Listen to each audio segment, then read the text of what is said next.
Olá, seja muito bem-vindo ao canal Para que Todos Saibam. Estamos encerrando hoje a lição 5, o testemunho dos samaritanos. Hoje é dia de recapitulação, dia de estudo adicional. Oremos para iniciarmos nossa recapitulação. Querido Deus, aqui estamos para que o Espírito Santo venha concluir a obra que ele começou. Nos usa, nos capacita, nos alimenta com a Tua palavra. Pai querido, te pedimos por aquelas pessoas que entraram em contato pedindo oração. Mais uma vez, Senhor, olha para essas pessoas, cura, sacia, dá da água da qual nunca mais teremos sede. Em nome de Jesus, amém. Assim que encontrou o Salvador, a samaritana levou outros a ele. Demonstrou ser uma missionária mais eficiente que os próprios discípulos. Estes não viram nada em Samaria, indicando um campo promissor. Tinham os olhos fixos em uma grande obra a ser feita no mundo. Não viram que bem ao redor deles havia uma colheita a fazer. No entanto, por meio da mulher que haviam desprezado, toda uma cidade foi levada a ouvir o Salvador. Ela transmitiu imediatamente a luz a seus concidadãos. Essa mulher representa a atitude de uma fé prática em Cristo. Todo verdadeiro discípulo nasce no reino de Deus como missionário. Aquele que bebe da água viva se torna fonte de vida, e o que recebe se torna doador. A graça de Cristo no coração é uma fonte no deserto, fluindo para satisfazer a todos e fazendo com que aqueles que estão quase a perecer fiquem ansiosos para beber da água da vida. O Desejado de Todas as Nações, página 146. Falando agora do auxiliar do professor, os samaritanos eram desprezados pelos seus vizinhos judeus. Eram vistos como ainda mais indignos de consideração do que os próprios opressores romanos. Os samaritanos eram vistos como corruptos, insinceros e, por isso, deviam ser evitados a todo custo. É por isso que os viajantes das regiões da Galileia não optavam pelo caminho mais curto para Jerusalém via Samaria e, em vez disso, utilizavam um desvio pela Pérea, tomando o caminho mais longo para a cidade. O problema samaritano começou quando Tiglat-Pileser III, lá em 1745 a 1727 a.C., levou a maior parte da população de Israel para o cativeiro na Assíria. Esses israelitas faziam parte do que conhecemos como as 10 tribos perdidas de Israel. Para completar o trabalho de despovoamento, o novo imperador assírio, Sargão II, de 722 a 705 a.C., exilou mais habitantes do Reino do Norte. A fim de unificar o Império Assírio, pessoas da Assíria e das regiões da Mesopotâmia foram levadas a Israel para repovoá-lo.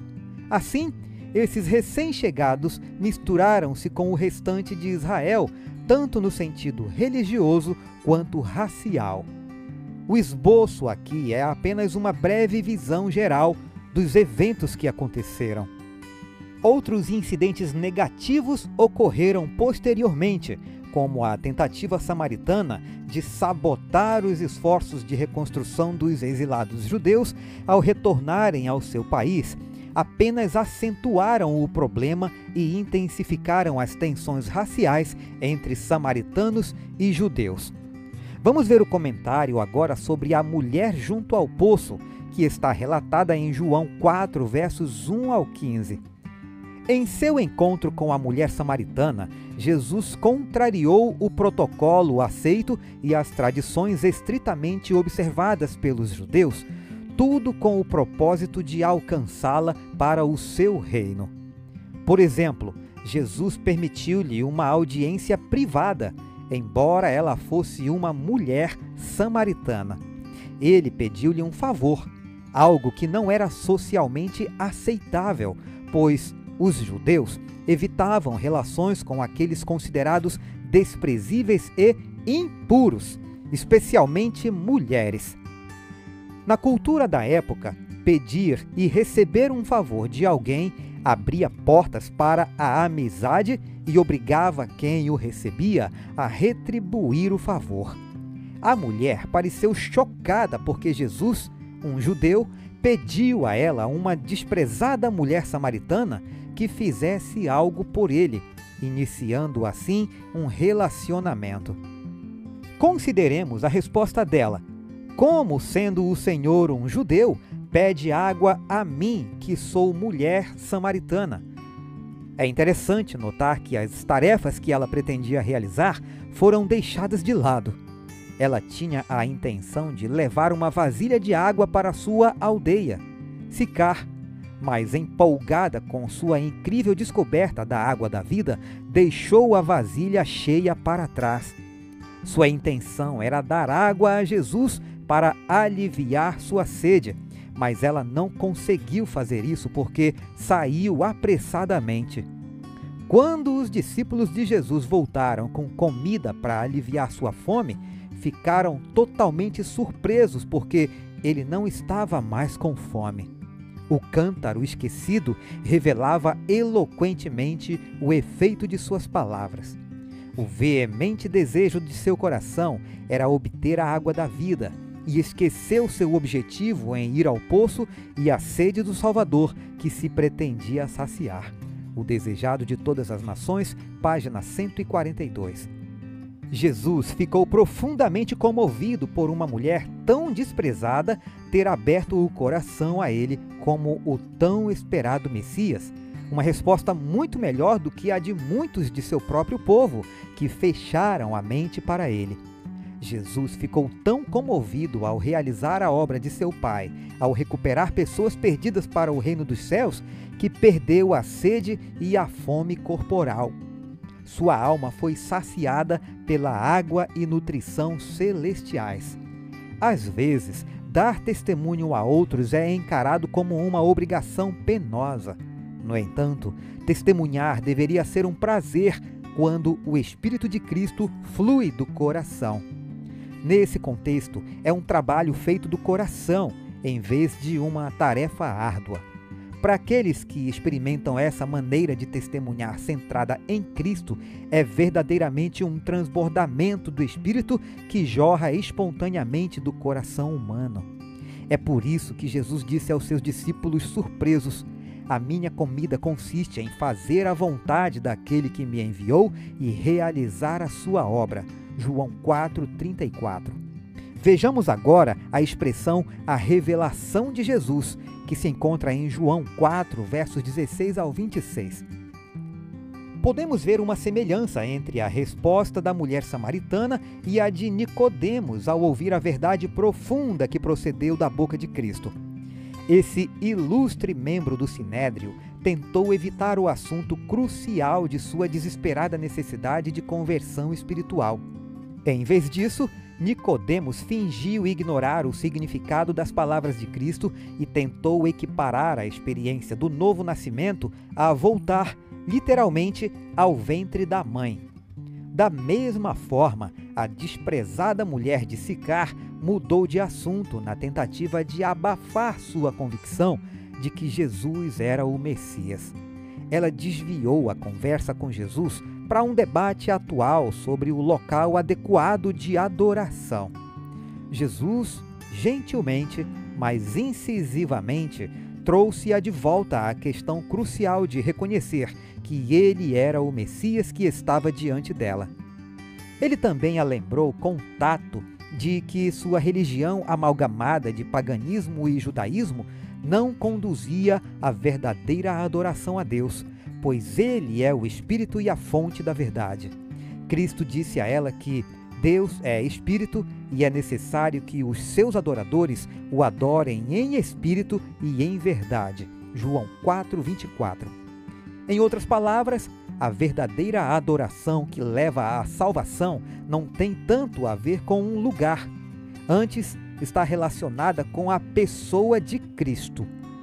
A essa mulher simples, de caráter duvidoso e pecador, foi confiada a importante verdade de que Jesus era o Messias tão esperado. O Salvador gradualmente conduziu a mulher samaritana à verdade, culminando em honrá-la mais do que qualquer outra pessoa antes de sua ressurreição, com a verdade específica sobre sua messianidade. Eu sou o Messias, eu que estou falando com você. João 4:26. Da mesma forma, não devemos mostrar favoritismo ao testemunhar às pessoas, sejam elas ricas ou pobres, de status social superior ou inferior. Tal distinção não deveria importar para nós, porque não importava para Cristo. Todos com quem entramos em contato têm um denominador comum: a necessidade de perdão e redenção. Falemos agora sobre o testemunho dos samaritanos, que está em João 4:27 ao verso 42. Na cultura dos judeus dos dias de Jesus, havia a obrigação de retribuir a hospitalidade, o que era aceitável quando aquele que retribuía o favor era um judeu, mas não quando era um samaritano. A prática de receber um favor e retribuí-lo tende a criar proximidade entre as pessoas. Por essa razão, os judeus eram totalmente contrários a essa prática com estrangeiros. Mas Jesus transcendeu o preconceito nacional dos judeus, pois veio para salvar pessoas dos altos e baixos escalões, tanto dentro quanto fora da sociedade judaica. Além disso, por que tal obrigação social o incomodaria quando sua missão era chegar ao extremo de morrer pela humanidade? Jesus praticou a reciprocidade em seu ministério, pois estava disposto a dar e receber ajuda. Tal abordagem é uma forma eficaz de validar os outros e ajudá-los a se sentirem valiosos e necessários. Observe que essa abordagem provou ser muito eficaz com a mulher samaritana. Jesus solicitou simplesmente um pouco de água, algo que ela poderia oferecer, e em resposta, ele lhe ofereceu o dom da água da vida, algo que apenas ele poderia conceder. A mulher, movida por essa revelação, compartilhou essa boa notícia com sua comunidade e muitos samaritanos creram nele. Dessa forma, nosso testemunho deve se espalhar de uma pessoa para muitas, em esferas de influência cada vez mais amplas. Além disso, Jesus se abriu aos outros e se permitiu ser vulnerável com eles também. Jesus convidava à intimidade, desejando que as pessoas fossem atenciosas e compassivas para com ele. Ellen White diz que, no lar de Lázaro, Jesus muitas vezes tinha encontrado repouso. O Salvador não tinha seu próprio lar. Dependia da hospitalidade de amigos e discípulos. Ali recebia acolhimento sincero e uma pura e santa amizade. O Desejado de Todas as Nações, página 418.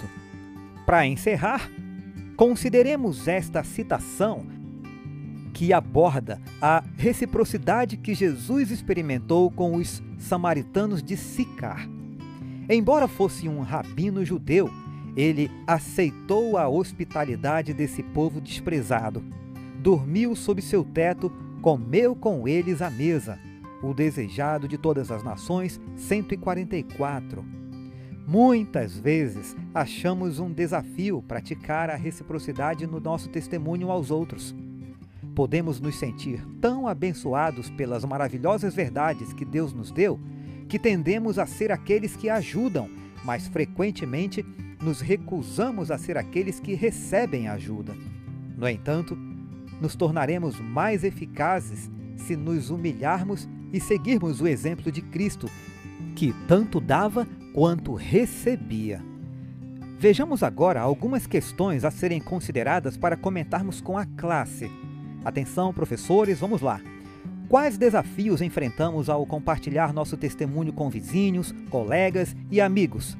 Diferenças quanto a idiomas, origens raciais, tradições culturais e status econômico influenciam o nosso testemunho? Como Deus pode nos capacitar a superar esses desafios? Podemos aprender com o exemplo de Jesus, que deixou uma existência celestial perfeita para se envolver com todos os problemas e práticas pecaminosas que afetam a humanidade. A segunda pergunta é: imagine a seguinte situação. Os membros da igreja resistem ao evangelismo ou testemunho devido ao receio de que novos membros possam influenciar as práticas de adoração estabelecidas. Qual seria a sua resposta diante desse desafio? A terceira pergunta: pense no seu hobby favorito. Até que ponto você fica tão absorto no puro prazer de fazer isso que se esquece de comer? Da mesma forma, como o exemplo de testemunho de Cristo à mulher samaritana pode nos inspirar a nos movermos do domínio do dever para o domínio do prazer? Quarta pergunta: como respondemos quando o Espírito Santo nos convence da verdade, da justiça e do pecado, especialmente em relação a aspectos que preferiríamos ignorar?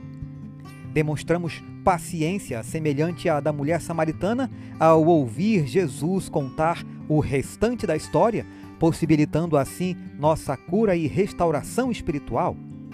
Quinta, reflita sobre um incidente ou uma intervenção providencial em que Deus o usou para influenciar alguém a aceitá-lo e viver para Ele. Qual foi o impacto desse encontro em outras pessoas ou grupos mais amplos? Dedique um tempo para compartilhar essa experiência com uma pessoa ou com mais pessoas nesta semana. Espero que tenhamos entendido todas as perguntas, bem como as lições que foram transmitidas durante essa semana. Aguardo você amanhã para a gente iniciar a lição 6, se Jesus não voltar. Um forte abraço e até amanhã. Fiquem todos com Jesus.